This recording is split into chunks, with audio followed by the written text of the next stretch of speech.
साहित्य की जानी पहचानी लेखिका श्रीमती मृदुला सिन्हा साहित्य के साथ सामाजिक और राजनीतिक जीवन में भी सक्रिय रहकर एक आंदोलनात्मक व रचनात्मक दृष्टि लिए तीनों क्षेत्रों के बीच समन्वय स्थापित करती रही हैं।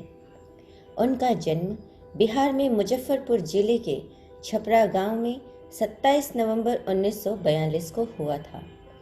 उन्होंने अपनी प्रारंभिक शिक्षा बालिका विद्यापीठ लखीसराय से प्राप्त की और बिहार विश्वविद्यालय मुजफ्फरपुर से शिक्षा में स्नातक की परीक्षा प्रथम श्रेणी में उत्तीर्ण की तथा मनोविज्ञान में वे स्नातकोत्तर हुई। विश्वविद्यालय की शिक्षा पूर्ण करने के बाद उन्होंने महिला कॉलेज मोतिहारी में मनोविज्ञान की प्राध्यापिका के रूप में अपना सार्वजनिक जीवन प्रारंभ किया। इसके कुछ समय बाद जन संघ पार्टी के नेता नानाजी देशमुख के मार्गदर्शन में उन्होंने मुजफ्फरपुर में एक आदर्श विद्यालय भारतीय शिशु मंदिर की स्थापना की। यहाँ पर उन्होंने संस्थापक प्रधानाचार्य के रूप में 8 वर्षों तक इस विद्यालय का संचालन किया। अंग्रेजी भाषा के विद्वान एवं विश्वविद्यालय में व्याख्याता डॉक्टर राम कृपाल सिन्हा से उनका विवाह हुआ। विद्यार्थी जीवन से ही संवेदनशील मृदुला सिन्हा की साहित्यिक गतिविधियों तथा सृजनात्मक लेखन के प्रति रुचि विकसित हो गई। उन्होंने लघु कथाएं, कहानियां, उपन्यास, चिंतन परक संस्मरण और ललित निबंधों की रचना की। भारतीय समाज की बदलती हुई परिस्थितियों में आम आदमी, विशेषतया महिलाओं की सामाजिक, राजनीतिक एवं मनोवैज्ञानिक समस्याएं और संदर्भ उनके रचनात्मक लेखन के मुख्य सरोकार हैं। उनकी रचनाओं में ग्रामीण अंचल की मिट्टी की सौंधी महक विद्यमान है। श्रीमती सिन्हा की गणना हिंदी की प्रथम कतार की लेखिकाओं में होती है।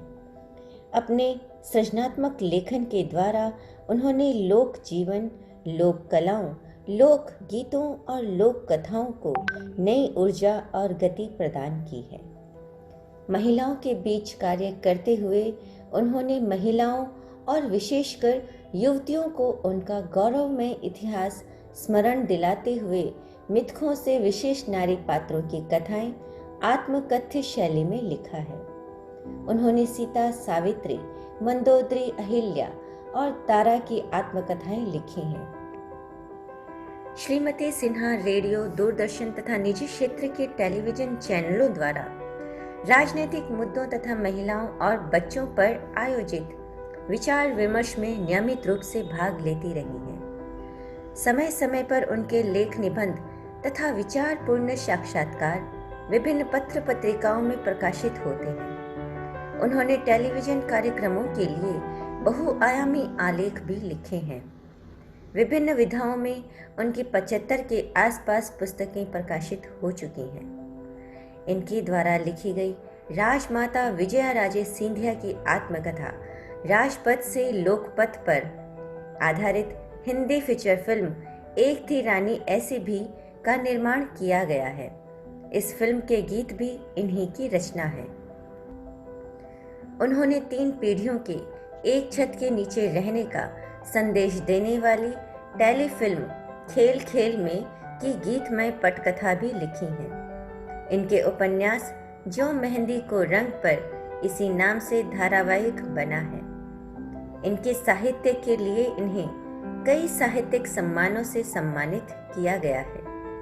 श्रीमती सिन्हा ने विभिन्न राजनीतिक पदों पर आसीन होकर दल के अंदर और समाज में अपनी विशेष पहचान बनाई है। श्रीमती सिन्हा गोवा की राज्यपाल के पद पर रह चुकी हैं। प्रधानमंत्री श्री नरेंद्र मोदी जी ने इन्हें स्वच्छता अभियान का एम्बेसडर बनाया। श्रीमती सिन्हा अपने संवैधानिक पद को गरिमापूर्वक निभाती हुई समाज के विभिन्न क्षेत्रों में जाकर जीवन के अनेकानेक कार्यों को प्रोत्साहित करती रही हैं।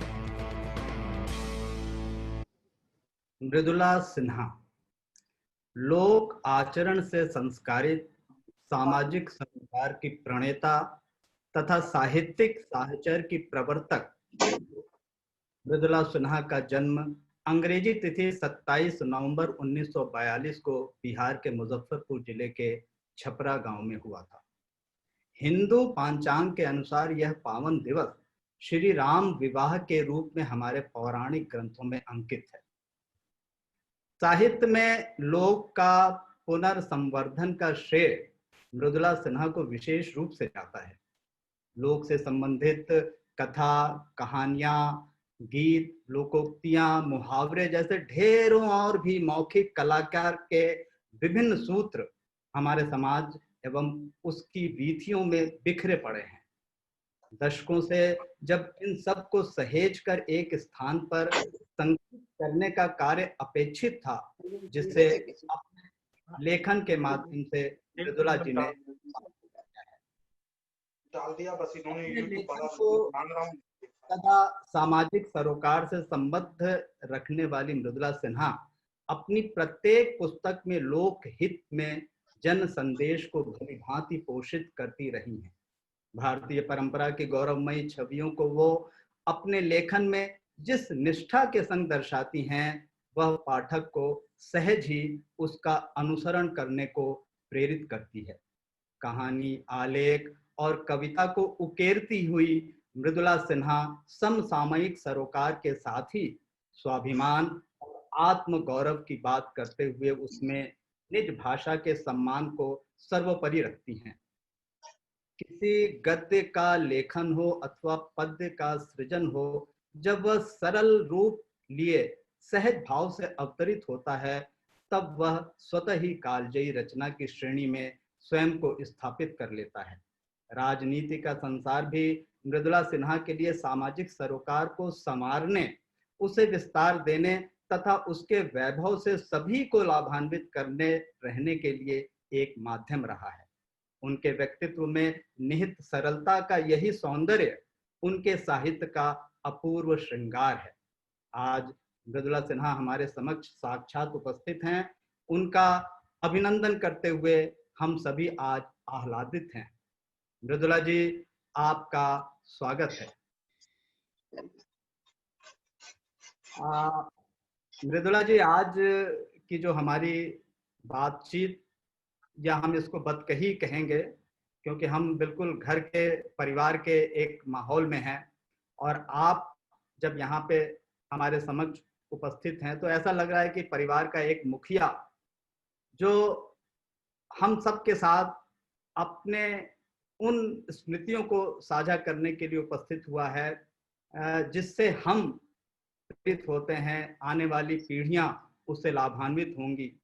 तो मैं आज की इस बातचीत का जो हमारा सिलसिला है वो यहाँ से प्रारंभ करता हूँ कि बचपन से ही जो आपको एक घर परिवार का जो वातावरण मिला अपने परिवार में माता पिता से, तो उससे किस तरीके से आपकी राह सरल हुई और किस तरह की चुनौतियां आपके सामने आई, तो हम घटनाक्रम को वही उसी छपरा गांव में लेके चलते हैं जहां से आपकी यात्रा प्रारंभ हुई। आपने तो ये भी निकाल ही लिया कि राम विवाह पंचमी को मेरा जन्म हुआ, तो ये बहुत अच्छी बात है। मैं लोगों को कहती हूँ, राजीव श्रीवास्तव जी, आज आपका परिचय मिला और हम दूरभाष पे ही बात करते थे, इसलिए पूर्णतः आपको भी नहीं जान पाई थी। तो मैं अभी भी आपको आशीर्वाद देने की स्थिति में हूँ, इसलिए जितने काम में आप लगे हुए हैं विविधताओं का, उसमें आपको सफलता मिले, ऊंचे ऊंचे पद पर आप प्राप्त हो, ये मैं आशीर्वाद भी देती हूँ। और भोगेंद्र जी, जिन्होंने ये सब रचना की है, सारी व्यवस्था की है, उनको भी आशीर्वाद देती हूँ। और लेखक तो लिख देता है जो उसके मन की बात होती है, लेकिन आलोचक किस तरह से उसमें से पराग निकालता है, ये मुझे आज तो आपका जो ये परिचय हुआ वो बहुत ही, यहाँ तक आप कैसे लेखक को सब लोग जान जाते हैं जो आलोचक होते हैं, समालोचक होते हैं। तो मुझे भी ये अच्छा लगा कि बहुत अच्छी तरह से, बड़े सावधान होके आपने सारी चीजें निकाली है, तो किसको नहीं अच्छा लगता है, सबको अच्छा लगा। आपने मुझे गांव में भेज दिया है। मैं जी प्रतिदिन सुबह, प्रतिदिन कह रहे, जी प्रतिदिन सुबह पति के साथ चाय पीते हुए मैं अपनी काकी जिसने मुझे पाला, माँ पिताजी और ज्वाइंट फैमिली थी, बहुत बड़ा आंगन था, मैं उन लोगों के साथ रहती प्रति जी सुबह चाय के साथ।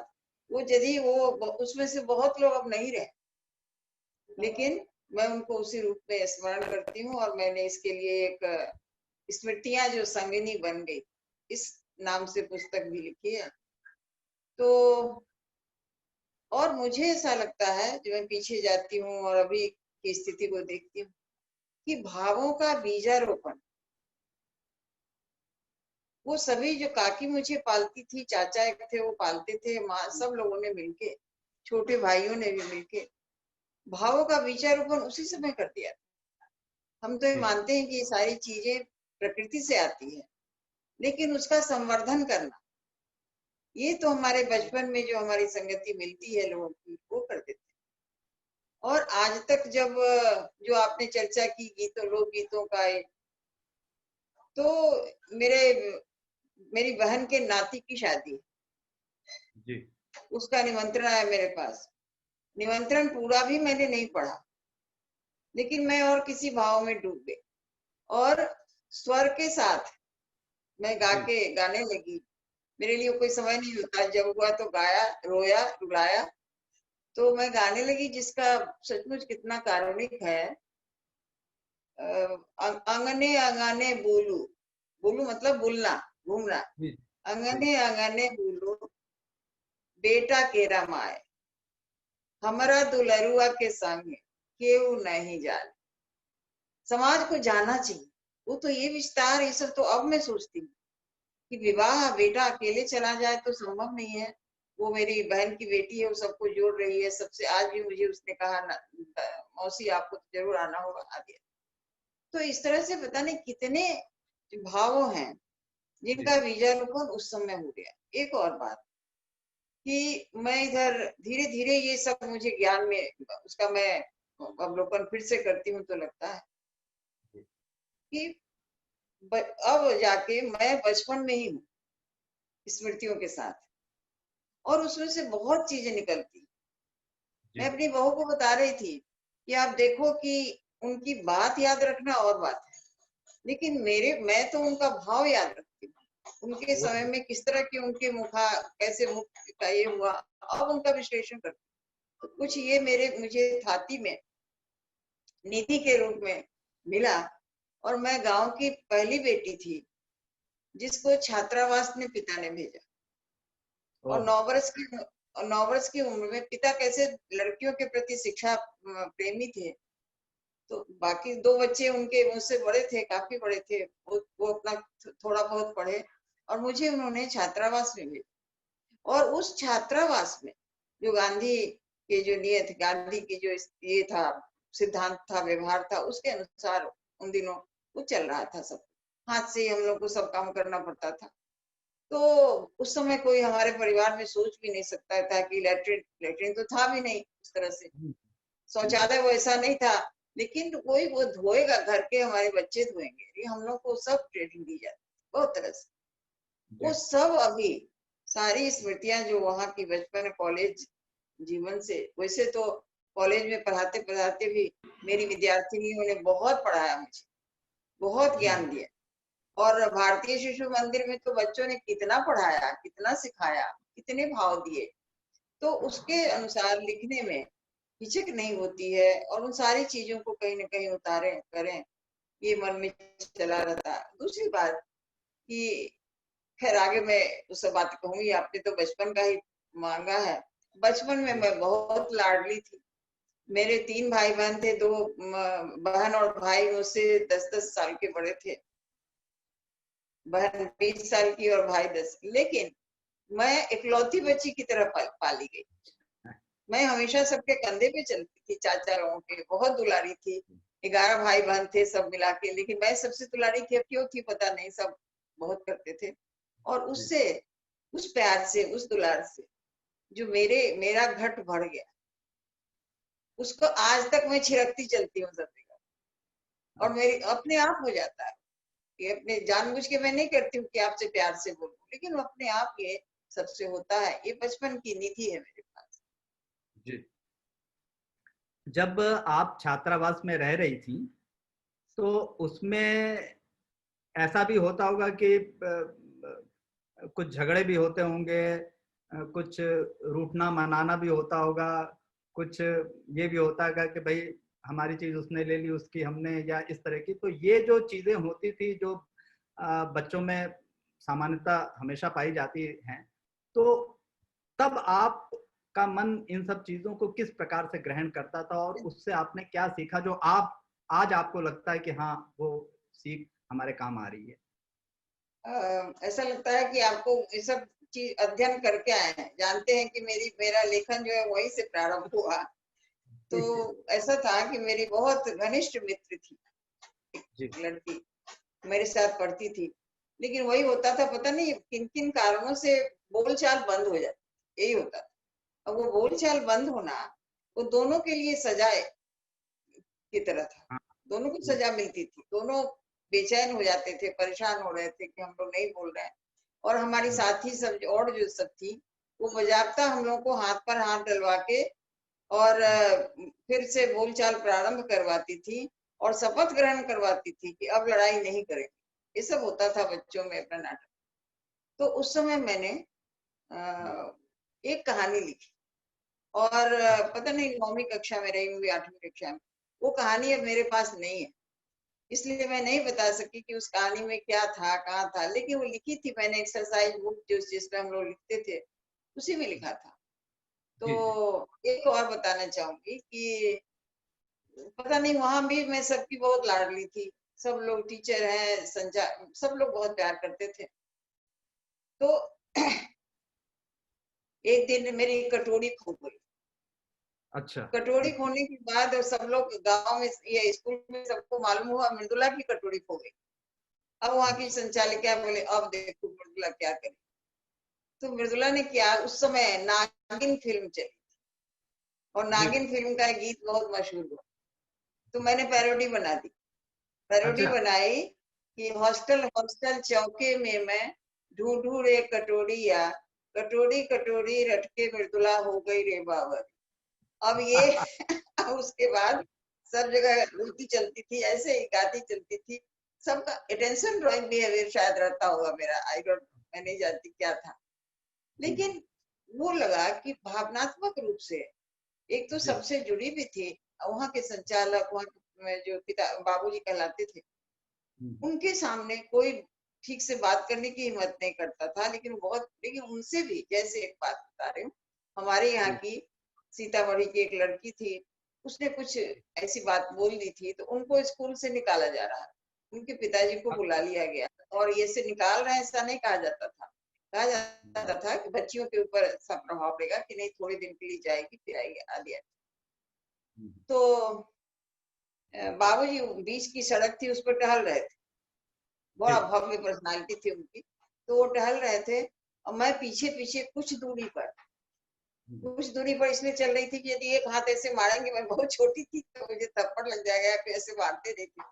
तो मैं बोलती जा रही थी, वैष्णव जन तू तेने कहिए जो पीड़ पड़ाई जाने, वैष्णव जन, यही एक पंक्ति गाती जा रही थी, तो समझ रहे थे।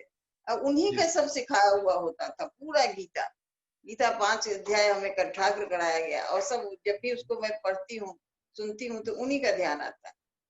तो एक साथ एक बार मुड़े बड़ी तेजी से, अब मैं घबरा के और पीछे भागी, बोले नहीं इधर इधर, अब फिर मेरी चोटी ऐसे पकड़ के मैं ऐसे की, बोले सुनो सुनो चलो कहीं बैठते हैं फिर बात करें। और जहाँ झूले लगे थे सब, उनको काम भी रहा होगा, लेकिन वो मेरे मन को, किसी भी बालिका के मन को संतुष्ट कर दें, हमारे मन में कोई ऐसा द्वंद ना हो, दुविधा ना हो, इसलिए मुझे बैठाए और फिर इतनी तरह बढ़िया से संभाले। तो मैं ये कह रही थी आपको कि जब कभी कुछ, आजकल भी जो गीत लिख जाती हूँ तो कोई जानबूझ के नहीं लिखने बैठती हूँ, जो सबके साथ होता है।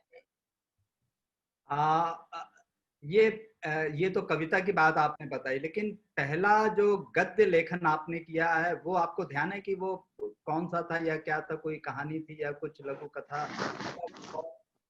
नहीं, देखिए ये तो यदि आपने वो किताब पढ़ी है, मान के यदि नहीं लगाना चाहिए, आप पढ़ी होगी आपने। जी जी। तो मेरा बेटा जब 10 साल का था, उसको एक बीमारी, और धीरे धीरे धीरे धीरे वो बढ़ती गई, और हम जी। पूरे परिवार के लोग उसको सहयोग करते गए, सारा चलते गए। जी। लेकिन जो पीड़ा हो सकती है वो कोई भी व्यक्ति समझ सकता है। बेटा जब धीरे धीरे उसकी शक्ति क्षीण हो रही है, तो उस समय बहुत, उसी समय मैंने लिखना शुरू किया थोड़ा, इसलिए नहीं कि मैं उससे ध्यान बटा लूं, बल्कि इससे कि मैं उसमें लगूंगी। और उसको बहुत अच्छा लगा जब मैं लिखना शुरू की। ब्रेन बहुत इंटेलिजेंट था, सारी बातें समझता था, सब कुछ। तो मुझे बाद में लगा मैंने तो अपना बेटा खोया, लेकिन एक उपलब्धि हुई, वो शायद ये मेरे व्यक्तित्व में एक गुण जोड़ने के लिए आया था। 10 साल रहा हमारे साथ, तो उसमें यही था कि अन्य जो माता पिता हैं सारे, कितने के साथ ऐसे बच्चे दिव्यांग होते हैं, उनके लिए कुछ मंत्र देना, उनको बताना, विकलांग के जो माँ बाप, कि किस तरह से उसको हम सामान्य बच्चे की तरह रखें, किस तरह से अपना घर का वातावरण नहीं। और भी 3 बच्चे थे मेरे, तो मैं ये सोचती थी कि घर का वातावरण दुखमय नहीं होना चाहिए। और उसमें मेरे पति का तो लेखन में भी सहयोग है, हर चीज में उसमें बहुत बड़ा सहयोग उनका रहा कि वो वातावरण दुखमय बनने ही नहीं दिया। वो तो बहुत सारी बातें उसे कहते थे। अब जैसे एक बताना चाहूंगी, उसका मोरल इतना ज्यादा करते थे, इतनी कहानियां सुनता था। लेकिन एक बार उन्होंने कहा कि देखो, तुम शौच जाते हो, तो शौच जाने पे तुम अपने हाथ से नहीं धोते हो ना, तो तुम राजा नहीं हो, राजा के ऊपर का कोई मनुष्य हुआ ही नहीं ऐसा, और तुम तो इतने बड़े पद पर हो, भगवान ने तुमको, और तुम्हारा तो हम ही लोग होते हैं।